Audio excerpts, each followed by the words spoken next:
rumah, pakai Adidas, pakai iPhone 12. Kamu sendirilah yang akan menolong dirimu sendiri, bukan orang lain gitu. Kamu diri. Assalamualaikum warahmatullahi wabarakatuh. Apa kabar saudaraku semuanya ya dimanapun kalian berada. Oke, hari ini tuh tanggal 7 Agustus ya, 7 Agustus pukul 11 waktu Singapura. Jadi saya di Singapura.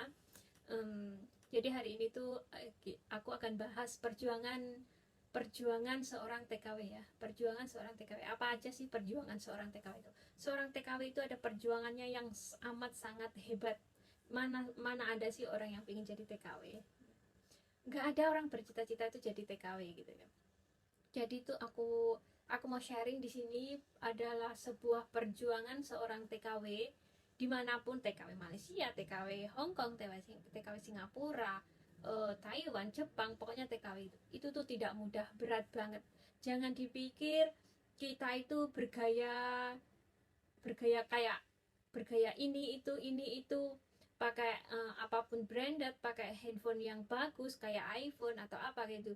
Kita itu juga butuh perjuangan untuk mendapatkan semua itu gitu. Jadi itu tidak mudah ya. Jadi orang di luar sana tuh banyak yang komentar, TKW itu banyak tingkah, banyak ulah, kayak gitulah pokoknya intinya. Itu tuh kalian tuh nggak tahu perjuangan TKW itu seperti apa gitu loh. Berat banget pokoknya, berat banget. Jadi buat mbak-mbak di luar sana yang mau jadi calon TKI TKW di luar negeri itu harap mohon dipikirkan baik-baik gitu ya. Di luar negeri, hidupan di luar negeri itu sangat keras. Makanya seseorang tuh yang sudah jadi TKW atau TKI dari luar negeri itu kayak gimana ya, kayak nggak punya rasa takut atau nggak punya rasa malu gitu loh. Itu tuh ada penyebabnya, semua itu tuh ada penyebabnya. Nah, jadi kita akan kupas tuntas perjuangan seorang TKW. Stay tune ya teman-teman. Kan mulai, oke. Perjuangan seorang TKW. Perjuangan seorang TKW itu tidaklah mudah. Tidaklah mudah yang dibayangkan, tidaklah mudah yang dipikirkan orang di luar sana. Kalian melihat, tidak mengalami gitu. Yang mengalami ini loh, hari demi hari, detik demi detik, jam demi jam, menit demi menit. Itu tuh rasanya kayak nano gitulah. Kita tuh nggak bisa diungkapkan dengan kata-kata.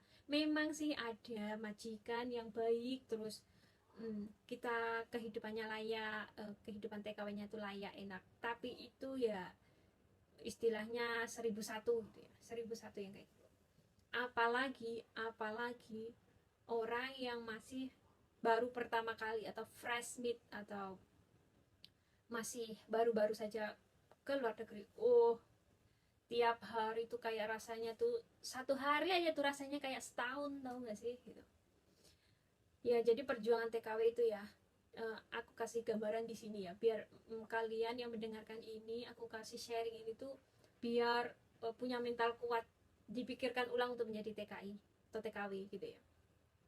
Di rumah majikan itu ya, entah itu di Malaysia, di Singapura, di Hong Kong, di Taiwan, di khususnya yang PRT ya. Kalau yang di pabrik aku nggak begitu tahu sih.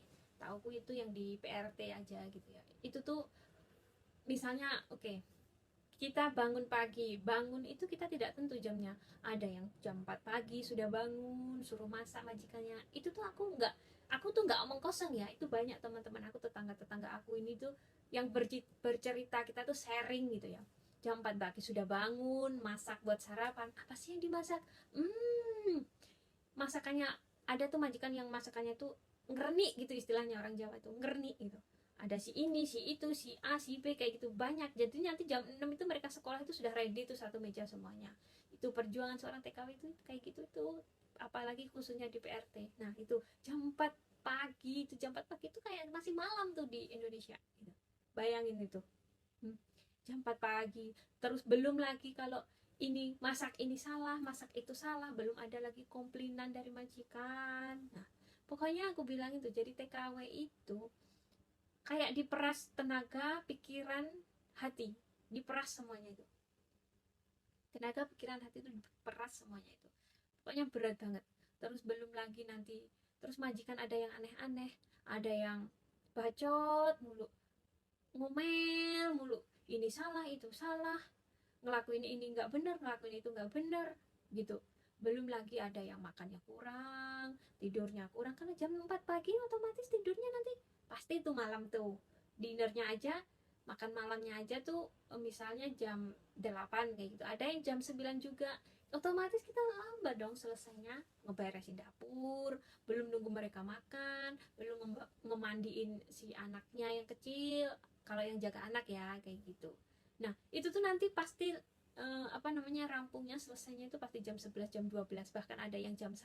Aku tuh ngalamin sendiri tuh, jam 1 tuh baru selesai. Nanti waktu itu aku pertama kali di Singapura itu ya, jam 1 malam, normally jam paling awal itu jam 12, itu setengah 1 malam itu baru selesai. Nanti jam setengah 6 bangun, karena kita harus nyiapin masak apa, nyiapin sarapan buat anaknya sekolah. Jam 7 sekolah tuh ya, jam 7 berangkat sekolah, jam 6.15 itu harus ready, harus apa namanya, harus siapin makanan itu jam 6.30, 6.15 itu makanan untuk sarapan breakfast itu tuh harus semuanya tuh sudah ready. Nah, belum lagi kita ngebangunin anaknya gitu.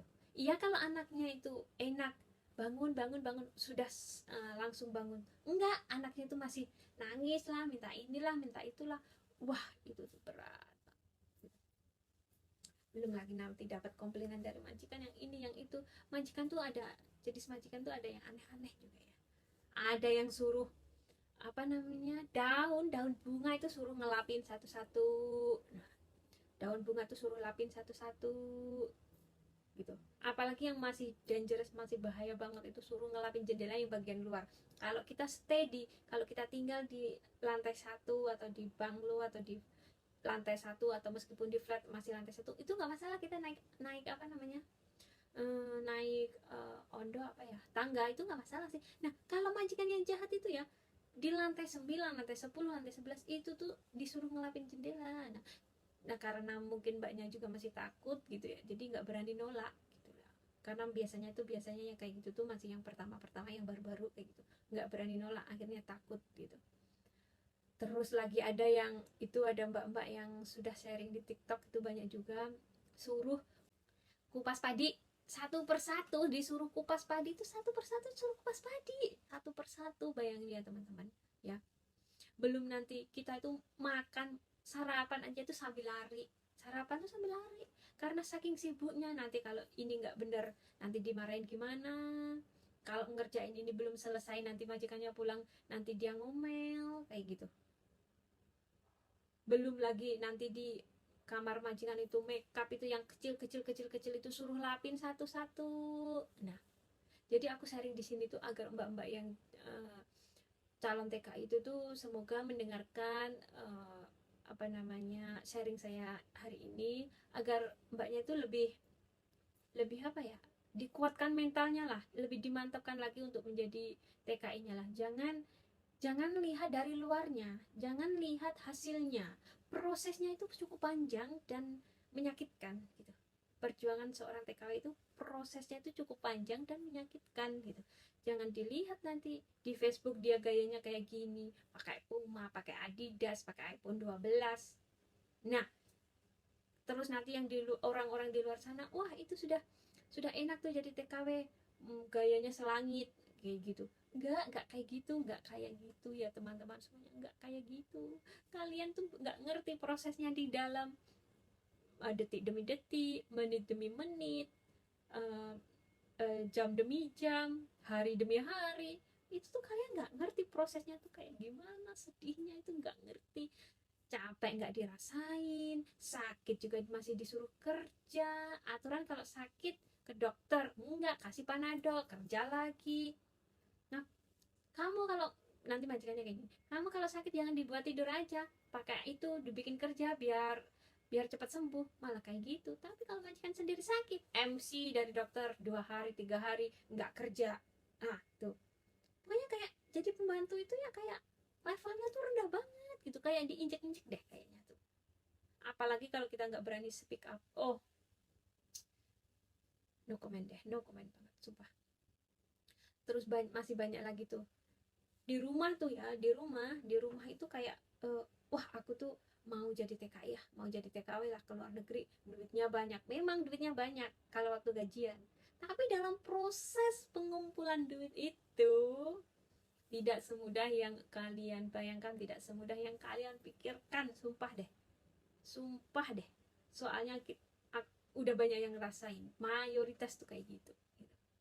Jangan dilihat dari luarnya, itu TKW ya punya duit banyak, oh itu ya wow kayaknya rumahnya bagus, mobilnya bagus, iPhone 12, iPhone 14, pakaiannya Adidas. Kalian gak ngerti perjuangannya itu kayak gimana. Kalian melihatnya di sisi luarnya aja gitu, di sisi luarnya aja, nggak ngerti sisi dalamnya itu.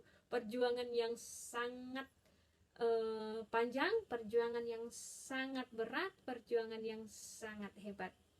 Kalian nggak tahu nahannya tuh kayak gimana, nahan tangis, nahan tawa, nahan sakit, semua disimpan di hati. Makanya kalau mereka sudah sukses di luar negeri itu kayak mereka tuh hebat banget, sudah hebat banget, itu sudah hebat pokoknya ya. Jadi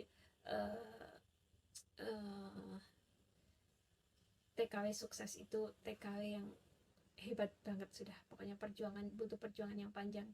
Jadi bener kan, apapun itu tuh butuh perjuangan. Kalau kamu mau sukses butuh perjuangan yang panjang, tidak semudah membalikan telapak tangan gitu ya.